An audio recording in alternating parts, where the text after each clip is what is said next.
প্রধান উপদেষ্টা professor doctor Mohammad Yunus বলেছেন, আগামী বছরের ফেব্রুয়ারির প্রথমার্ধেই অবাধ, সুষ্ঠু ও উৎসবমুখর পরিবেশে জাতীয় সংসদ নির্বাচন অনুষ্ঠিত হবে।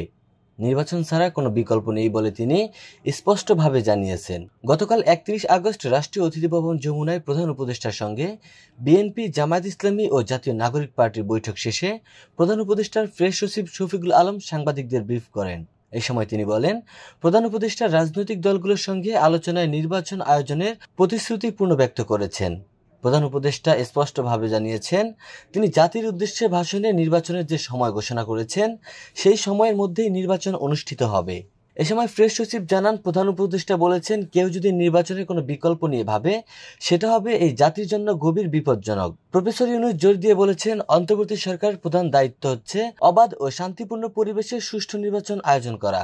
প্রেস সচিব বলেন, প্রধান উপদেষ্টা বারবার উল্লেখ করেছেন যে এই নির্বাচন হবে বাংলাদেশের ইতিহাসে অন্যতম সেরা নির্বাচন। তিনি আরও জানান, বৈঠকে বিভিন্ন রাজনৈতিক দল জুলাই সনদ বাস্তবায়ন বিষয়ে নিজেদের মতামত তুলে ধরেন।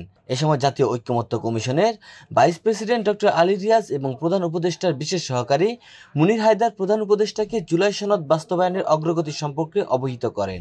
শফিকুল আলম বলেন, প্রধান উপদেষ্টার সঙ্গে বৈঠকগুলো খুবই সৌহার্দ্যপূর্ণ পরিবেশে অনুষ্ঠিত হয়েছে এবং রাজনৈতিক দলগুলো নির্বাচন নিয়ে নিজেদের উদ্বেগ ও প্রত্যাশা ব্যক্ত করেছেন।